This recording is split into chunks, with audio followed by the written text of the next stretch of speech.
What happens after we die? It's a question that has captivated human beings for centuries. In Hinduism, one of the world's oldest and most spiritually rich traditions, death is not an end, but a transition, a doorway, a pause in the eternal journey of the soul. According to Hindu philosophy, what we truly are is not this body, nor this mind, but the Atman, the eternal soul. The body is temporary, the soul is forever. And so, when the body dies, the soul does not. Instead, it moves on, continuing its journey through the cosmic cycle of Samsara, the wheel of birth, death, and rebirth. At the heart of this belief is a powerful concept: karma. Karma means action, and every action, every thought, every intention has a consequence. These consequences might play out in this life or in the next. Karma is not a divine punishment or reward. It's a law of balance, much like gravity. If you plant kindness, you reap peace. If you plant harm, you reap suffering. The soul carries the weight of its karma from life to life, like a traveler carrying luggage from one stop to another. So what happens at the moment of death?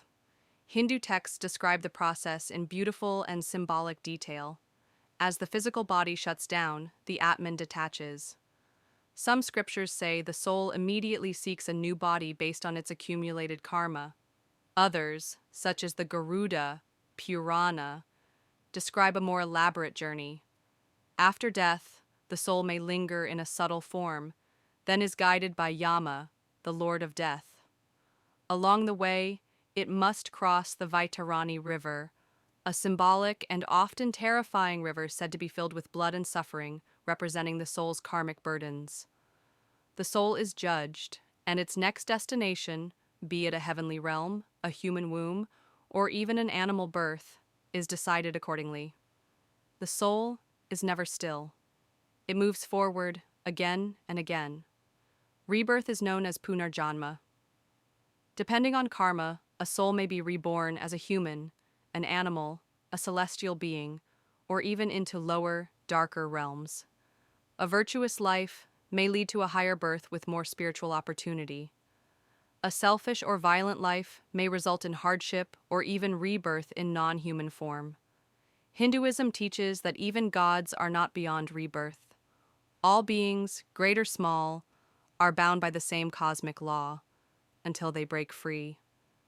But the ultimate goal of this endless journey is not to be reborn forever, it's to break the cycle. That liberation is called moksha. Moksha means freedom. It is the release from samsara and the merging of the individual soul with Brahman, the ultimate reality, the source of all existence. It is described as a state of pure bliss, of infinite peace, where the soul realizes it was never separate from the divine. Once moksha is attained, there is no more birth, no more death. The cycle ends. There are many paths to moksha. One is the path of knowledge, or jnana yoga, which involves deep philosophical inquiry and the realization of the self as divine.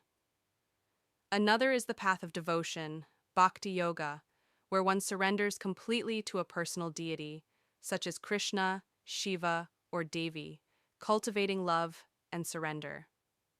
There's also karma yoga, the path of selfless service, and raja yoga, the path of meditation and control over the mind and senses. Each path suits different temperaments, but all lead to the same destination, the awakening of the soul. Hinduism also pays deep attention to how we leave this world. Death rituals are not merely cultural, they are spiritual tools to assist the soul on its next journey. The last rites, known as antyeshti, are sacred and are performed with the intention of releasing the soul peacefully. The body is usually cremated, symbolizing the return of the physical elements: earth, water, fire, air, and ether to the universe. Mantras are chanted, prayers are offered, and the family observes mourning and purification practices. Beyond cremation, families often perform shraddha ceremonies, offerings made to ancestors. These rituals not only honor the departed, but also nourish their souls, wherever they may be. The living remain connected to the dead through love, prayer, and memory. The bond doesn't end with the body. Some souls, according to belief, do not move on peacefully. They may linger due to strong desires, attachments, or unresolved emotions. These are sometimes referred to as preta, restless spirits. That's why Hinduism emphasizes a peaceful death, surrounded by chanting, prayer, and spiritual awareness, to help the soul transition with clarity and grace. Reincarnation is not just a theory in Hinduism, it is a lived experience. Stories of children remembering past lives, saints who recall their previous births, or people undergoing spiritual awakening that unlocks memories of lifetimes ago are common in Hindu literature and oral tradition. These are not seen as fantasies, but as glimpses into a much bigger picture of existence. Life and death are two parts of the same journey. The soul comes, stays, learns, and goes, only to return again and again until it is ready to remember who it truly is. Death is not the enemy. In Hinduism, it is a guru, a guide, a sacred transformation. So what happens after we die? We return, we learn, we love, we suffer, we grow, and ultimately we seek to be free. Not from death, but from forgetting that we are more than the body, we are divine. And when we realize that truly and fully, that's when death is no longer death. It becomes a doorway back to oneness. If this journey of the soul moved you or made you reflect, consider how your own actions, your karma, shape your path. And remember, in the grand scheme of Hindu thought, you are not merely living once. You are traveling through eternity. What you do with this moment matters, not just for this life, but for all the lives to come.